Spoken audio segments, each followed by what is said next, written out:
19세기 러시아의 대표적인 작가 중에 도스토옙스키라는 작가가 있습니다. 이 도스토옙스키가 쓴 장편 소설 중에 까라마조프가의 형제들이라는 소설이 있습니다. 이 까라마조프가의 형제들은 이 가문의 아버지 표도르 파블로비치를 중심으로 그 밑에 있는 네 아들의 삶에 대한 이야기를 이 책에서 담고 있습니다. 이 아버지 표도르 파블로비치는 고리 대금업으로 큰 돈을 모았지만 술과 여자에 빠져 살며 자식들을 제대로 돌보지 않았습니다. 그 밑에 있던 아들 네 형제 중에 큰아들 드미트리는 순진하고 감정적인 인물이었지만 아버지의 길을 답습했습니다. 한 여자를 두고 아버지와 다투기도 했고 아버지의 재산을 물려받기 위해 아버지와 싸우기까지 했습니다. 둘째 아들, 그의 이름은 이반입니다. 이 이반은 뛰어난 지성을 가졌지만 냉정한 무신론자요 이성주의자였습니다. 그러나 그의 무신론과 이성적인 사고가 오히려 그 자신을 미치게 하고 말았습니다. 셋째 아들, 그의 이름은 알료사입니다. 이 알료사는 수도사 지망생이었고 천사같이 순진하고 누구에게나 사랑을 받는 바로 그런 존재였습니다. 그리고 이 집에 하인처럼 살아가는 또 다른 아들이 한 명 있었습니다. 그 아들이 바로 첩의 자식이었던 서자였던 스메르자코프라는 아들입니다. 그는 불행하게도 간질병을 앓고 있었고 비열하면서도 오만한 성격을 가진 그런 인물이었습니다. 다른 형제들과는 달리 억압 속에서 살았던 스메르자코프는 마침내 아버지 표도르를 살해하고 말았습니다. 아버지를 죽인 아들이 되고 말았습니다. 그런데 아버지가 살해당하기 직전 재산 문제로 크게 다퉜던 큰아들 드미트리가 오히려 범인으로 몰려 재판을 받았고 감옥에 갇히게 되었습니다. 이 사건 이후에 아버지를 살해했던 스메르자코프는 자책감을 견디다 못해 스스로 목숨을 끊고 말았습니다. 아주 슬픈 가문의 형제들의 이야기를 다루고 있습니다.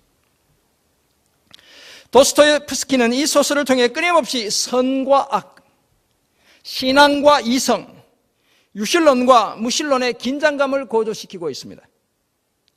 인간의 내면 속에 흐르는 극단적인 감정의 표현들을 통해 그 시대를 살아가던 사람들의 솔직한 모습, 그리고 오늘 이 시대를 살아가는 우리의 벌거벗은 모습을 고발하고 있다고 하겠습니다.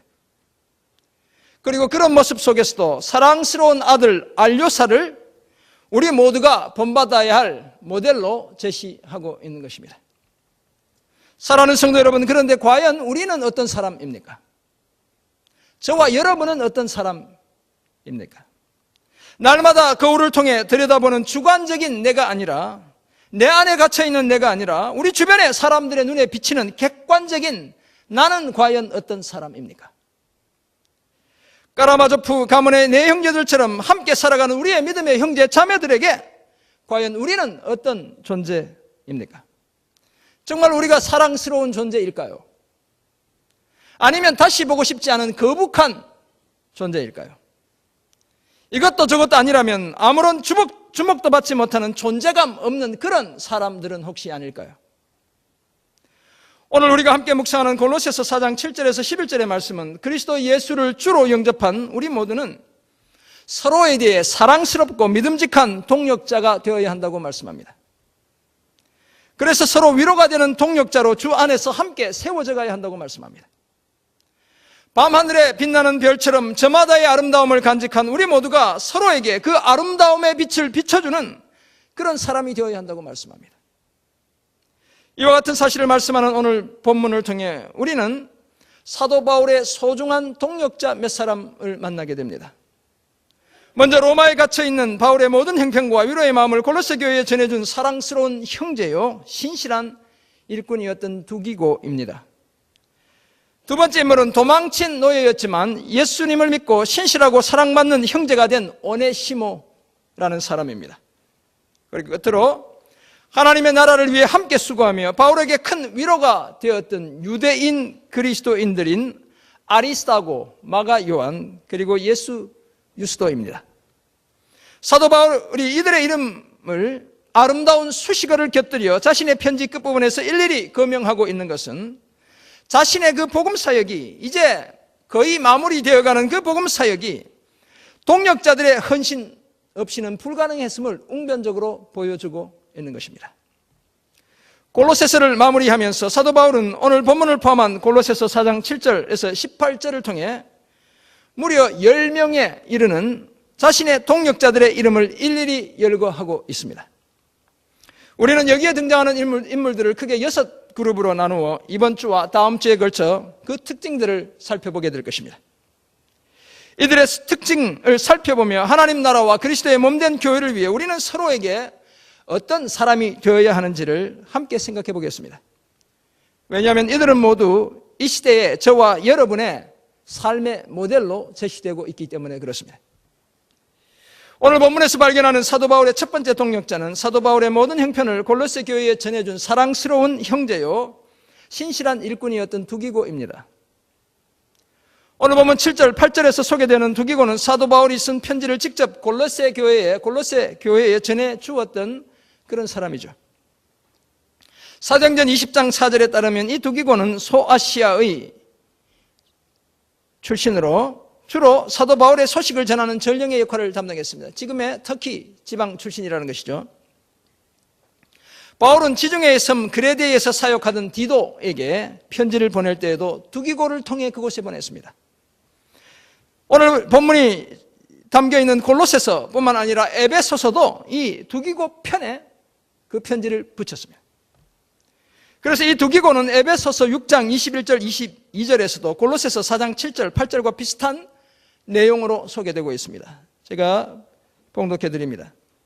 나의 사정 곧 내가 무엇을 하는지 너희에게 알리려 하노니 사랑을 받은 형제요 주 안에서 신실한 일꾼인 두기고가 모든 일을 너희에게 알리리라.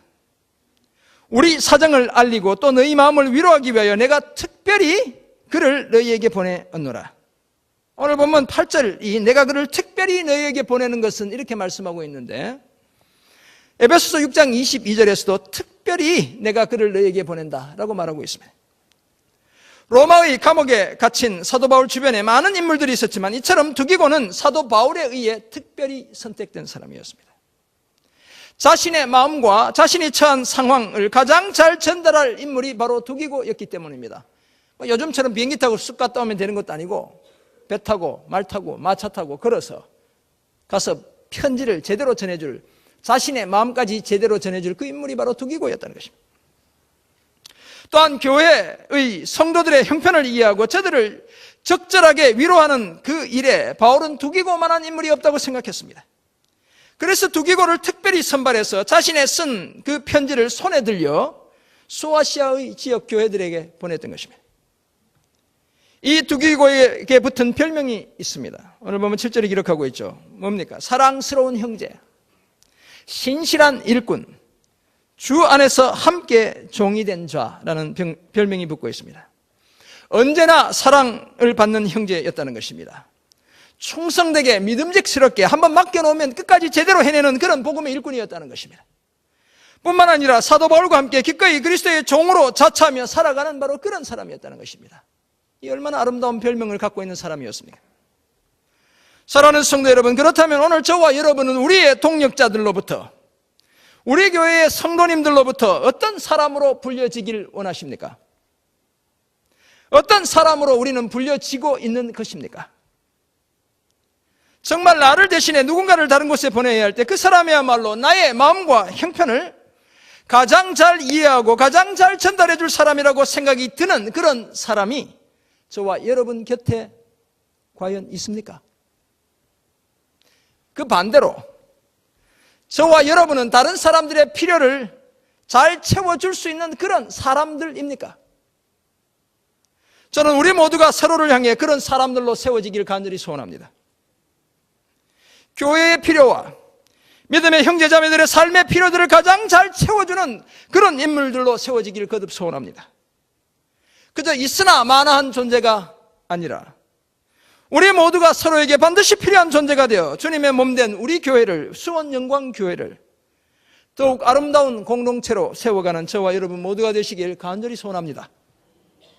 오늘 본문에서 우리가 발견하고 우리가 닮아야 할 두 번째 인물은 신실하고 사랑받는 형제 오네시모입니다. 오늘 보면 9절에서 소개되는 이 오네시모는 골로새 지역 출신의 종이었습니다. 노예였습니다. 빌레몬서는 온통 그에 대한 이야기들로 가득 차 있죠. 빌레몬서 1장 18절을 보면 그것도 주인 빌레몬에게 재산상의 손해를 입히고 도망쳐 나온 그런 노예였습니다. 속된 말로 하면 주인의 등쳐먹고 도망친 그런 종이었던 것입니다. 바울은 로마의 감옥에 갇혀 있을 동안 오네시모를 만나 복음을 전했습니다. 그래서 그를 빌레몬 1장 10절 보면 이렇게 표현해요. 갇힌 중에 낳은 아들 오네시모. 아름다운 수식어들이 그 속에 포함되어 있습니다. 감옥에서 만나 복음 전해서 예수 믿게 한 아들과 같은 오네시모라는 것입니다. 사도 바울은 빌레몬에게 편지를 쓰면서 예수 믿기 전에 오네시모를 두고 이렇게 이야기합니다. 주인 빌레몬에게 아무런 도움이 되지 않는 존재, 전혀 쓸모가 없는 존재였다 이렇게 적고 있습니다. 빌레몬 1장 11절을 보면 그러나 이제 예수를 믿고 새 사람이 된 오네시모는 바울 자신뿐만 아니라 주인 빌레몬에게도 유익한 존재가 되었다라고 말하고 있습니다. 쓸모없는 존재에서 유익한 존재로 변했다는 것입니다. 빌레몬서 1장 12절을 보면 사도 바울은 이 오네시모를 주인 빌레몬에게 돌려보내면서 그를 이렇게 이야기합니다. 내 신복이다라고 말합니다. 내 심장이라고 말하는 것입니다. 신복이라는 이 말에 사용된 헬라어가 제가 몇 번 소개해드렸던 스플랑크논이라는 단어가 사용되고 있습니다. 내장을, 콩팥과 같은 이 내장을 지칭하는 것이라고 말씀드렸습니다. 그리고 고대 헬라인들은 마음이 이 심장에 있는 것이 아니라 이 내장에 있다고 생각했다는 것입니다. 그렇다면 도망친 노예에 불과했던 오네시모가 이제 자기 심장과도 같은, 마음과도 같은 소중한 존재였다고 말했던 것입니다. 거기에 대해 오네시모는 주인 빌레몬을 대신해 복음으로 인해 감옥에 갇힌 바울 자신을 섬기는 사람이므로 언제나 곁에 두어야 할 바로 그런 사람이라고 말하기도 했습니다. 아무런 쓸모가 없던 존재에서 복음 사역을 위해 참으로 유익한 존재가 되었다고 말했던 것입니다. 그래서 주인인 빌레몬이 오네시모를 더 이상 종이 아니라 그리스도 안에서 사랑스러운 한 형제로 받아들일 것을 부탁했습니다. 그것뿐만이 아니었습니다. 빌레몬서 1장 19절을 보면 오네시모가 입힌 재산상의 손해는 내가 다 갚아주겠다 라고까지 말했던 것입니다. 이런 오네시모를 오늘 보면 9절은 신실하고 사랑을 받는 형제라고 부르고 있습니다. 그리고 그는 너희에게서 온 사람이라고 말합니다. 그냥 걸어서 온 것이 아니라 도망쳐 나온 사람이라는 걸 내가 다 알고 있다는 것입니다. 골로새에서부터 도망쳐 왔다는 것입니다. 주인에게 재산상의 손해를 입히고 도망쳐 나온 무익한 노예였던, 주인에게 오히려 해를 끼치는 노예였던 오네시모를 놀랍게도 믿을만하고 사랑스러운 형제라고 부르고 있는 것입니다. 믿지 못할 그 인간이 믿을만한 사람이 되었다는 것입니다. 우리는 흔히 사람들은 변하지 않는다고 이야기합니다. 변하지 않죠. 그러나 변합니다. 복음이 역사하면, 제대로 역사하면 변하는 것입니다. 하나님의 영이 제대로 역사하면 변하는 것입니다.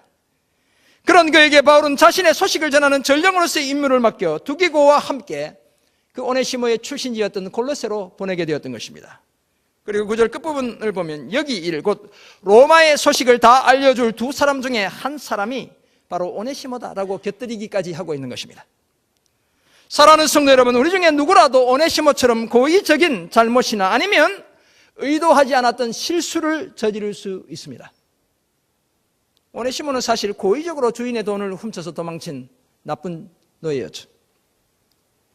더불어 살아가는 믿음의 공동체 안에서 말과 행동으로 크게 부담을 주는 그런 사람이 될 수도 있습니다. 그렇지 않으면 좋겠지만 때로는 도덕적으로 문제를 일으키고 경제적으로 손해를 끼치며 영적으로 크게 어긋나는 사람이 될 수도 있습니다. 어쩌면 처음부터 그런 분이 없으리라고 생각하지만 처음부터 잘못된 의도를 가지고 공동체에 해악을 끼치려는 그런 사람이 있을 수도 있는 것입니다. 오네시모가 바로 그런 사람이었습니다. 그렇지만 그런 오네시모는 감옥에서 사도 바울을 통해 예수님을 만났고 그의 인생은 180도 달라졌습니다. 완전한 인생 역전이 일어난 것입니다. 위대한 사도 바울과 그의 동역자들로부터 듬뿍 사랑을 받았을 뿐만 아니라 믿음직한 동역자로 세워지기까지 했습니다. 그래서 바울의 분신처럼 복음 사역을 수행하게 되었던 것입니다. 그러므로 사랑하는 성도 여러분, 우리의 어제의 모습이 어떠했던지를 불문하고 우리도 이제는 신실하고 사랑받는 형제 자매들이 될 수 있습니다. 오네시모처럼 어제 부족했던 우리의 모습을 훌훌 털고 복음과 교회를 위해 서로에게 사랑스럽고 믿음직한 동역자로 세워질 수 있습니다. 예수 그리스도를 주로 영접한 새 사람의 삶을 통해 이런 아름다운 동역자로 변화되어지는 저와 여러분 모두가 되시기를 간절히 소원합니다. 오늘 본문을 통해 발견하는 우리가 닮아야 할 또 다른 동역자들은 하나님 나라를 위해 함께 수고하며 바울에게 큰 위로가 되는 아리스타고, 마가, 그리고 유스도라고 불리는 예수 이 세 사람입니다. 오늘 본문 10절, 11절에 등장하는 아리스타고, 마가, 그리고 예수 이 세 사람은 바울과 함께 옥에 갇혔다는 이 공통점 외에도 눈에 띄는 특별한 공통점 하나가 더 있습니다. 다름 아니라 이 세 사람은 모두 유대인 그리스도인들이었다는 것입니다. 유대인들이었다가 예수를 믿게 된 자들이었다는 것입니다. 그래서 11절 보면 이렇게 기록하고 있죠. 11절 중간 보면 그들은 할레파이나 이들만은 이렇게 기록하고 있습니다. 유대인으로 태어나 율법의 규정에 따라 다 할례를 받았던 자들이라는 것입니다. 바울은 이들의 이름을 특별히 언급하며 유대인들 중에 자신을 반대하는 사람이 많이 있었지만, 그래서 몹시 힘들고 괴로웠지만 이들은 하나님 나라를 위해 함께 역사하는 자들이며 자신에게 위로가 되는 사람이라고 그렇게 불렀습니다. 11절 뒷부분에 이렇게 말씀하고 있죠. 이들만은 하나님의 나라를 위하여 함께 역사하는 자들이니 이런 사람들이 나의 위로가 되었느니라. 유대인들로부터 많은 박해를 받았기 때문에 유대인들 중에 함께 예수 믿고 자신을 응원하는 이 사람들로부터 크게 위로받았다고 말하고 있는 것입니다. 이들 중에 제일 먼저 언급된 아리스타고는 사도행전 19장 29절에 등장합니다. 그는 마게도냐 지역의 데살로니가 출신 사람으로 에베소에서 아데미 여신 숭배자들에게 잡혀 연극장에 끌려가기도 했던 그런 인물입니다. 바울을 계속 따라다니면서 사역하다가 같이 고난을 당하는 것입니다. 아마도 사도 바울의 2차 전도 여행 중 데살로니가 이들로 회당에서 새 안식일 동안 성경을 강론할 때 복음을 듣고 예수님을 믿게 되었던 것 같습니다. 3차 선교 여행을 마치고 예루살렘으로 돌아가는 바울과 동행하기도 했습니다. 사도행전 20장 4절 보면 그 사실을 적고 있습니다. 그리고 바울이 죄수의 몸이 되어 로마로 항해할 때도, 그 지중해 바다를 건너갈 때도 함께 있었던 인물이 바로 이 아리스타고였습니다. 사도행전 27장 2절을 보면 마게도냐의 데살로니가 사람 아리스타고가 함께하고 있다는 사실을 우리에게 말씀하고 있습니다. 그리고 오늘 본문 10절을 보면 그는 바울을 돕기 위해 자발적으로 죄수의 몸이 되어, 이 골로새서를 기록한 곳이 로마라고 이야기하잖아요. 바로 그 로마의 감옥에서도 바울 곁에서 동고동락하며 복음 사역을 도왔던 바로 그런 인물이었습니다. 이 아리스타고에 소개되는 할레파의 두 번째 인물은 마가 요한입니다. 그는 위대한 사도 바울을 발탁해서 교회의 지도자로 세웠던 바나바의 생질이라고 오늘 본문이 기록합니다. 사실 헬라어 원어 성경을 보면 사촌이다 이렇게 번역하는 것이 더 적절합니다. 그런데 우리 성경을 번역하는 분들이 생질이다 이렇게 번역했습니다. 그의 집은 예루살렘 교회 성도들의 기도의 처소로 활용되게 되었습니다. 사도행전 12장 12절을 보면 마가라 하는 요한의 어머니 마리아의 집이라는 표현이 나옵니다. 그곳에서 기도했다는 것입니다. 바로 마가의 집이었다는 것입니다. 예루살렘에서 살던 그를 바나바와 바울이 안디옥으로 데려왔고, 그래서 바나바와 바울의 1차 전도 사역에 동참시켰던 인물이 바로 마가 요한이었습니다. 그러나 전도 여행이 너무 힘들어 도중에 밤빌리아라는 곳에서 포기하고서는 예루살렘 집으로 되돌아가 버리고 말았습니다. 사도행전 13장 13절에 기록합니다. 사도행전 15장을 넘어가면 15장 36절 41절에 따르면 바나바와 바울이 2차 전도 여행을 계획했을 때 바로 이 마가 요한의 문제로 심하게 다투게 되었습니다. 바울은 마가 요한을 다시 전도 여행에 데리고 갈 수 없다고 생각했습니다. 그래서 그렇게 주장했던 것이죠. 쟤는 안 돼. X표.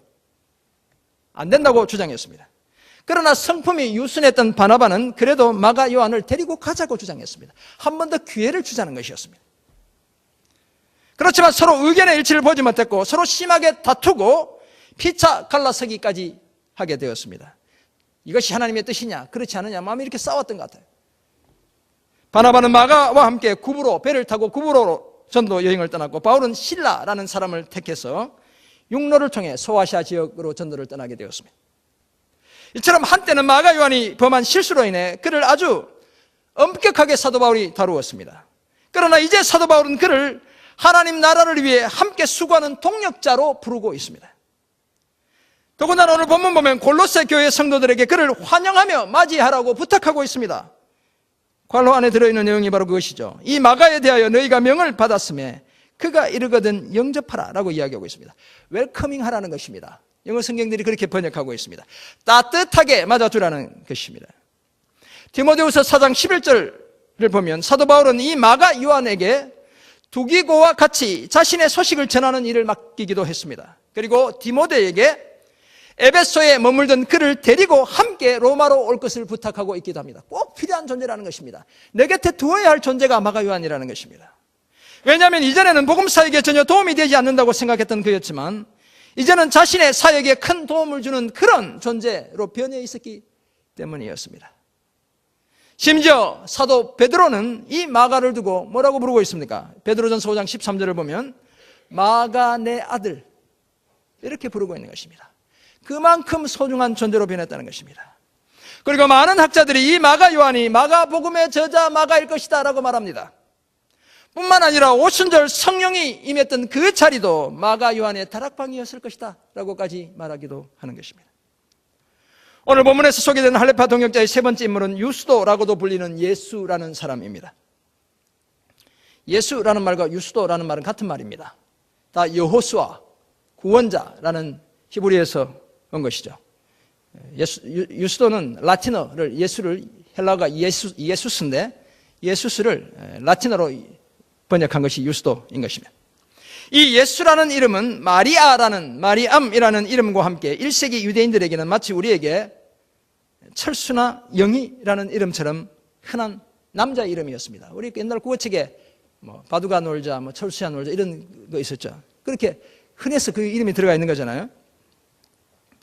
그래서 유스도라는 이름을 가진 두 인물이 성경에 더 소개되고 있게 됩니다. 사도행전 1장 23절을 보면 마띠아와 함께 가룟 유다가 죽고 난 다음에 사도의 자리를 경합했던 바로 그 인물이 유스도라고도 하는 요셉이라고 적고 있습니다.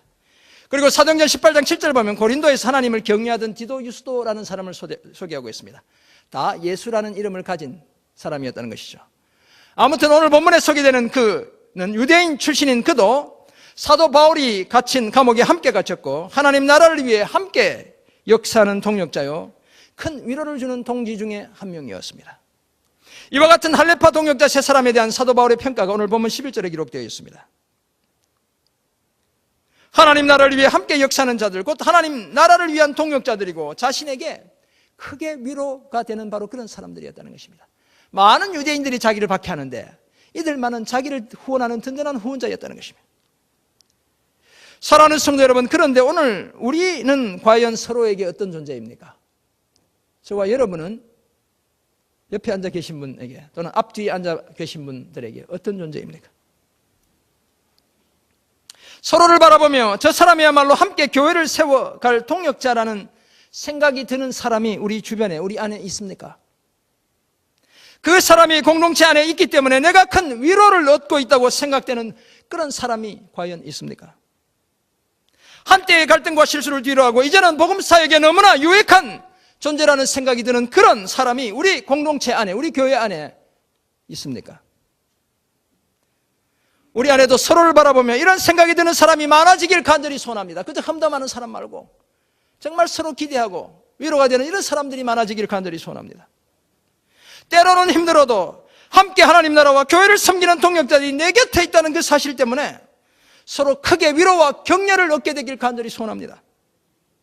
우리도 서로에게 사도 바울과 감옥에까지 함께했던 세 명의 유대인 그리스도인들처럼 그렇게 절친한 하나님 나라를 위해 함께 동역하며 서로 위로를 안겨주는 그런 아름다운 믿음의 동지들이 되길 간절히 소원합니다.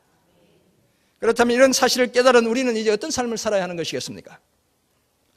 먼저 이 땅에 교회만이, 주님의 몸된 교회만이 유일한 구원의 소망이라는 사실을 분명히 인식해야 합니다. 여러분, 이 교회를 허투루게 생각하면 안 됩니다. 그냥 내가 오면 오고 가면 가고 이런 자리, 이런 모임이라고 생각하면 곤란합니다. 며칠 전 자신이 섬기던 청소년 선교단체에서 여고생과 부적절한 관계를 수년간 맺은 한 목사가, 여러분 이런 기사는 안 보면 좋은데 제가 보게 되었습니다. 자신의 잘못을 사죄하는 사죄의 글을 올린 것이 언론에 보도되었습니다. 사실 다 웃음거리가 된 것이죠. 그 댓글을 제가 읽게 되었습니다. 못된 짓을 해놓고 발뺌하는 목사보다 낫다. 가장 그래도 좋게 봐주는 댓글이고, 대부분은 기독교와 목사를 비난하는 댓글이 줄을 이었습니다. 당연히 비난받아야 되는 것입니다. 우리도 비난해야 하는 것이죠. 그 중에 눈에 띄는 댓글 하나가 이런 글이었습니다. 그래서 제가 참 슬펐습니다. 제가 소개해드리면, 범인은 믿고 현인은 믿지 않고 악인은 이용하는 것이 종교다. 평범한 사람이나 믿고 똑똑한 사람은 절대로 믿지 않고 악한 사람은 죄인이라고 겁줘서 이용해 먹는 것, 그것이 기독교다. 이 사람이 단순히 읽었지만 제가 그 행간에 적혀있는 의미를 그렇게 읽어냈습니다. 참 슬펐습니다. 사실 이 땅의 교회를 바라보면 불안한 것이 우리의 솔직한 심정입니다. 저도 여러분도. 그리고 그것은 교회를 구성하는 우리 자신을 바라보아도 마찬가지입니다. 여러분 가만히 한번 여러분 자신을 한번 돌아보세요. 이런 교회, 이런 목사, 이런 성도들이 도대체 어떻게 하나님의 영혼 구원의 꿈을 제대로 성취할 수 있을지 의문이 드는 것이 사실인 것입니다. 저들의 이 비난이 틀리지 않았다는 것입니다. 그러나 그럼에도 불구하고 이 땅의 유일한 소망은 여전히 교회입니다, 여러분. 왜냐하면 교회는 하나님의 집이며 그리스도의 몸이기 때문에 그렇습니다. 여러분, 목사가 소망이 아니고 주님의 교회가 소망이라는 것입니다. 교회는 예수님의 성육신과 십자가만큼이나 하나님께는 너무나 소중한 것이기 때문에 그렇습니다. 그래서 하나님의 피로 값주어 사신 공동체가 뭡니까? 교회인 것입니다. 예수님이 성육신하셨고 십자가에 죽으셨고 그 피로 남겨두신 것이 바로 교회라는 것입니다. 더구나 하나님께서는 교회를 통해 영혼을 구원하시기로 작정하셨기 때문에 그렇습니다. 그래서 오늘 우리는 다시 한번 교회야말로 이 땅의 진정한 구원의 소망이라는 사실을 분명히 인식해야 합니다. 여러분, 제가 조금 전에 말씀드렸지만 이 교회를 허투루게 다니면 안 된다는 것입니다. 여러분, 치열하게 교회적 삶을 살아내야 합니다. 그런 인식 위에 우리의 열정을 쏟아부어야 합니다. 왜냐하면 교회에 대한, 목사에 대한, 성도들에 대한 무수한 비난에도 불구하고 우리가 죽도록 충성해야 할 대상이 이 땅에 있다면 그것이 오직 교회이기 때문에 그런 것입니다. 이 사실을 기억하고 계속해서 교회의 아름다운 일꾼으로 우뚝 서가는 저와 여러분 모두가 되시길 간절히 소원합니다. 정말 이 사실을 기억한다면 여러분 휴가 중에 주일날 교회 가야 되는 겁니다. 여기 교회 말고 휴가 간 자리에서도 교회 가야 하는 거예요. 그저 식구들끼리 놀지 말고. 여러분 다시 한번 여러분 가슴에 인식해야 하는 것입니다. 둘째, 우리 서로가 서로에게 하나님 나라의 동역자가 되어야 합니다. 여러분, 이렇게 부담 주는 교회 싫어 이런 생각 드시면 곤란하고 진지하게 생각해야 합니다. 우리 서로가 서로에게 하나님 나라의 동역자가 되어야 합니다. 우리 중에 들어는 교회에서 중요한 행사를 해도 참가하지 않는 것은 물론이고 기도도 하지 않고 기대도 하지 않는 많은 분들이 있습니다. 그냥 손님처럼 교회를 왔다 갔다 하는 분들이 많이 있습니다. 불행하게도. 교회 공동체의 영적인 부흥과 건강한 성장을 위해 필요한 행사들을 내 취향에 맞지 않는다고 아무런 관심도 열정도 보이지 않는 그런 사람들도 있습니다. 20대 80의 법칙이 교회에서도 통한다는 것, 이것이 사실 우리의 슬픔인 것이죠. 20% 사람만 열심히 따라오고 한다는 것입니다. 그런데 만약 오늘 내가 그런 사람이라면 이제는 우리는 그런 나를 고쳐야 합니다. 내가 보기엔 석 달가워 보이지 않는 교회 일도 내 일처럼 죽게 하듯 충성을 다하는 그런 사람이 되어야 합니다. 그리고 서로에 대해 아름답고 헌신된 동역자들이 되어야 합니다. 서로에게 사랑스러운 형제 자매가 되고 신실한 일꾼이 되며 주 안에서 함께 종이 되어야 하는 것입니다. 하나님 나라를 위해 함께 수고하며 서로 위로해 줄 수 있어야 합니다. 왜냐하면 우리는 그리스도의 피로 연결된 지체들이기 때문에 그렇습니다.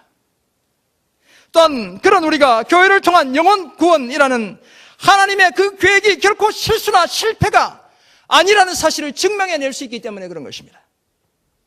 제가 2001년 직장을 그만두고 신학을 공부하면서 평생을 함께할 12명의 동역자들을 저의 사역의 현장에 보내주시도록 기도했습니다. 오랫동안 기도했어요, 사실. 왜냐하면 목회는 결코 혼자가 하는 것이 아니라는 사실을 제가 잘 알고 있기 때문에 그렇습니다. 사도 바울이나 베드로도 동역자들이 필요했고 심지어 우리의 주인 되시는 예수님조차도 동역자들을 필요로 하셨다는 사실을 제가 잘 알고 있었기 때문이었습니다.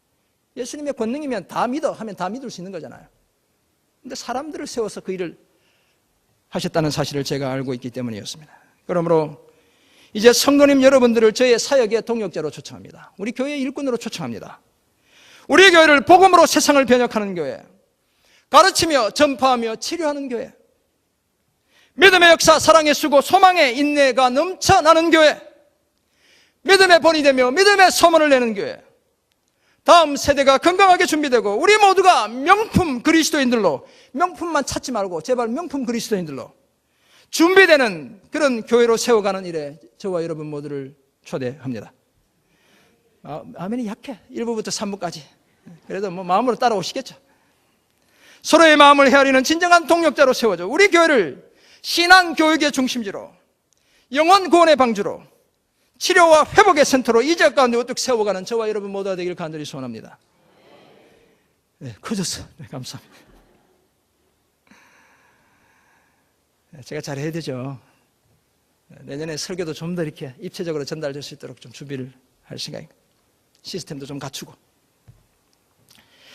미국에 우리 김대진 목사님 그 특강 들은 분들 이미 들었지만 제가 쓰려고 딱 준비해놨는데 본인이 먼저 쓰시더라고. 그래도 어쩔 수 없고, 미국의 캘리포니아 해안길을 다니다 보면, 여러분 미국 서부를 다녀보신 분들은 참 큰 이 아름드리 나무들이 많다는 것 우리가 알 수 있습니다. 요스미티 공원만 가도 그 주변들에 얼마나 멋진 나무들이 많은지 몰라요. 여러분 백두산도 가다 보면 큰 나무들 많잖아요. 러시아도 다녀보면 자작나무들이 왜 그렇게 멋진 것들이 많은지. 아무튼 그 캘리포니아 해안길을 다니다 보면 이 세상에서 가장 키가 크고 덩치도 큰 나무들을 만나게 됩니다. 세콰이어 계통의 나무들로 레드우드라고 미국 사람들이 부르는데, 우리 번역할 때 미국 삼나무 이렇게 번역하더라고요. 그렇게 부르는 나무들인 것입니다. 자료에 따르면 이 나무들은 키가 무려 380피트까지 자랍니다. 우리 미터 단위로 116m까지 자랍니다. 직경이 약 26피트, 7.9m. 제가 파이 3.14 곱하기 했더니 약 25m 되는 이 둘레가. 그러면 우리 한국의 건축물 건축하시는 분들 제가 자료를 보니까 2.5m에서 2.7m가 한 층간의 층간 높이래요. 층고라고 이야기하는데 116m면 무려 40층 이상 자란다는 것입니다. 25m면 어른 12명이 이렇게 팔을 둘러싸도 다 못 둘러쌀 만큼 큰 나무들이 있다는 것이죠. 그런데 이 나무들의 수명이 보통이 아닙니다. 1200년에서 1800년 가까이 생존하고 가장 많이 오랫동안 자라는 나무들은 2000년 정도 된 수명이 된 그런 나무들도 있다고 이야기합니다. 그렇다면 예수님이 태어나신 그 해에 자라기 시작해 아직도 그곳에 자라고 있는 나무들도 있을 수 있는 것입니다. 그런데 우리가 미국의 소식을 들어보면 캘리포니아는 비가 많이 오지 않는 가뭄 지역이에요. 강수량도 많지 않은 그 지역에서 해안의 거친 바람을 견뎌내며 어떻게 이 세상에서 가장 키가 크고 덩치도 큰 이 나무들이 이렇게 오랫동안 살아갈 수 있을까요? 그것은 다름 아니라 나무들이 자라는 그 숲의 땅 속에서 그 뿌리가 서로 얽혀 있기 때문이라는 것입니다.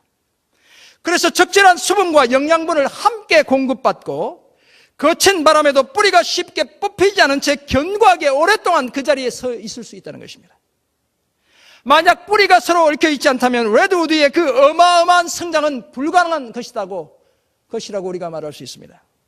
사랑하는 성도 여러분, 예수를 믿는 사람들을 잡아 죽이는 그 일을 도맡아 하던 사도 바울, 그 사울이 변하여 바울이 되고 기독교가 낳은 가장 위대한 선교사요 신학자가 될 수 있었던 이유가 과연 무엇이겠습니까?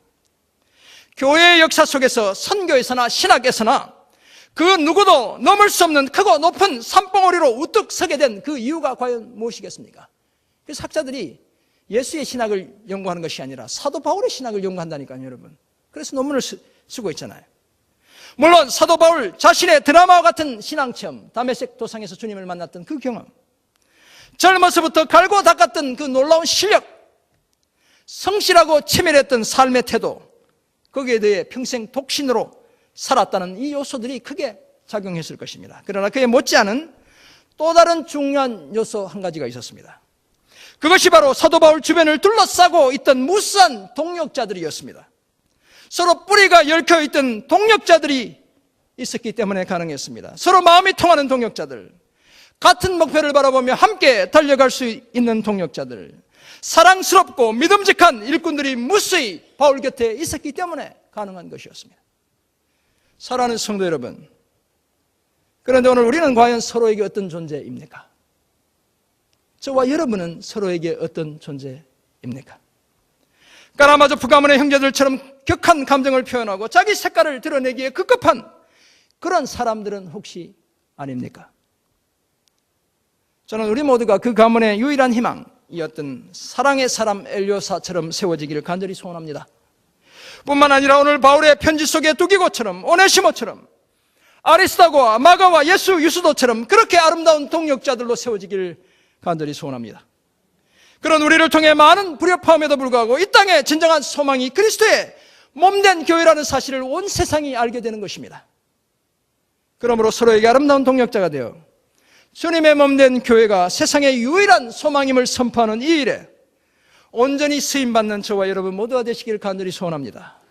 또한 우리 교회를 이 지역 속에서 예수 그리스도의 탁월하심을 드러내는 아름다운 교회로 세워가는 저와 여러분 모두가 되시길 주님의 이름으로 축원합니다.